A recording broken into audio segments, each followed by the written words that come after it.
क्या क्या नजरिया देखेंगे आप इसको?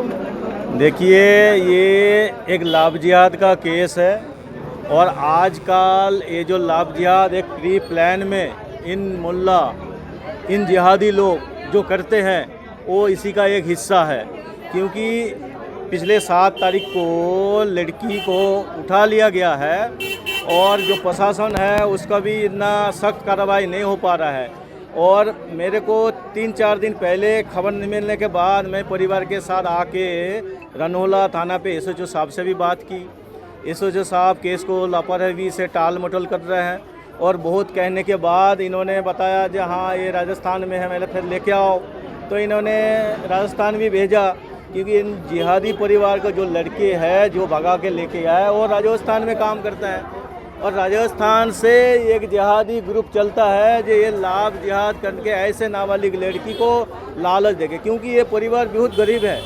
ये परिवार रोज़ का अपना बेलदारी के काम करते हैं और अपना गुजारा करते हैं। इस परिवार को लड़की को ये लालच दिया गया है, पैसे के लालच या अच्छा रहने के अच्छा वो चीज़ के लालच दे के इनको बहला फुसला के ले गया है।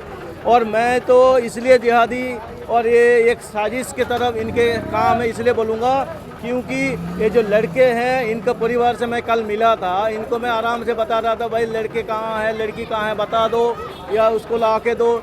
इनका जो रवैया है ये ठीक नहीं है, ये कुछ बता नहीं रहा है, ये कह ले जो करना है कर लो, हमें पता नहीं है, हमें जानकारी नहीं है, हमें ये नहीं है।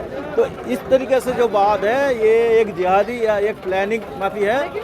पिता का कहना ये है कि अभी मैं अगर कल को मेरे बेटे के साथ कुछ भी करती है पुलिस, मैं उसको बचाव नहीं करूँगा। देखो, एक पिता का ये लोग जिहादी लोग ऐसे होता है, ये पहले काम को बढ़ा देते, इनको पता है ये हमारा पास पुलिस प्रशासन कहीं ना कहीं हमारा साथ दे देते हैं, कहीं ना कहीं हमारा इनका जो फंडिंग आता है ना ऊपर से, खास करके इस लाभ जिहाद का नाम से इनका फंडिंग होता है, इस फंडिंग के पैसे इनको मिल जाएंगे, उस पैसे से ये कानून से छूट लेंगे। इसलिए ये लोग अपना नैरेटिव फैलाता है। ये लोग अभी नैरेटिव बहुत कुछ फैलाएगा जो उससे हमारा संपर्क नहीं है, उससे हमें पता नहीं है, वो घर में आता नहीं है, इस चीज़ को भी ये बोलेंगे अभी।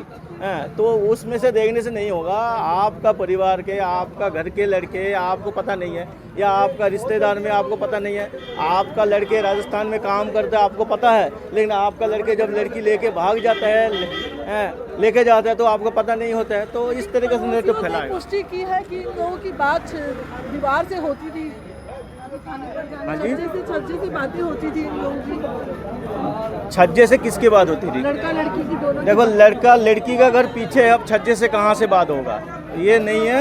या हाँ, ये हो सकता है कि लड़की या किसी तरीके से लड़का लड़की से मिला हो, उसको फुसलाया हो। बीच में एक मीडिएटर भी है, उस लड़की का दोस्त है, उनको साथ में लिया है, उनके थ्रू ये लोग ये काम किया है जो लड़की को घर से बुला के इन्होंने भगा के ले गया है। तो ये है। अभी तो बात तो बहुत सारी चीज़ आएगा, बात वो नहीं है। एक नाबालिग लड़की को आपने, एक 22-25 साल का लड़के आपने उस लड़की को भगा के ले जाते हो तो इसको कानून क्या कहता है? एक नाबालिग लड़की, उसका बुद्धि भ्रष्ट हो जाता है, उसको आपने लालच देते हैं पैसे के, क्योंकि वो गरीब परिवार का है। तो ये लोग अभी नैरेटिव फैलाने के लिए बहुत कुछ कहेंगे, लेकिन हमें ये नहीं है। हमें तो सबसे बड़ी बात है रनोला थाने का एसएचओ साहब ने जो तर्क दिया है, मैं उस तर्क में हैरान हो गया। इन्होंने नाम दर्ज एफआईआर नहीं की। हमने जब बोला था लड़का परिवार के आप जानते हो, उनको नाम पता है, हम भी नाम बता रहे हैं, नाम दर्ज एफआईआर क्यों नहीं हुआ? तो उनका तर्क ये है कि ये नाबालिग लड़की है, इनका शादी में दिक्कत होगा इसलिए हम नाम दर्ज नहीं कर रहा है। मतलब ये कोई तर्क हो गया क्या? एक पहले तो बात तो ये है। दूसरी बात ये है, ये ना कोई किडनैपिंग के केस लगा रहा है। एक कम उम्र की लड़की को आपने ऐसे ही दिन धड़े भगा के ले गया। आज 12-13 दिन हो गया, उसको कोई आता पता नहीं है लड़की किस स्थिति में है, क्या है, नहीं है। आप उसको कह रहे हो भाई ये कोई बात नहीं, हम ढूंढ रहे हैं, हम बात कर रहे हैं। तो ये पुलिस का रवैया भी ठीक नहीं है। कहीं ना कहीं इन जिहादी लोगों से पुलिस के कुछ सेटिंग हो गया है या कुछ बात हो गया है, इसलिए लापरवाही कर रहे हैं। लेकिन आज इस गली के पब्लिक, इस गली के हिंदू समाज के लोग इस मामले को संज्ञान में लिए अब इकट्ठा हुआ।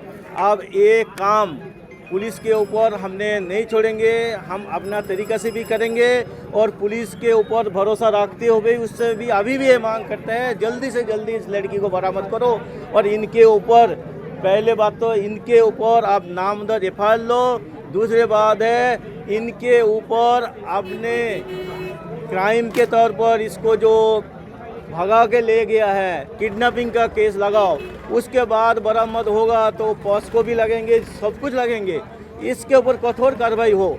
अगर नहीं है तो हिंदू समाज कॉलोनी वासी हाथ पे हाथ धर के बैठा नहीं होंगे, लड़की के पक्ष में पूरा सपोर्ट करके इन जिहादियों को नस्तानाबूद करेंगे।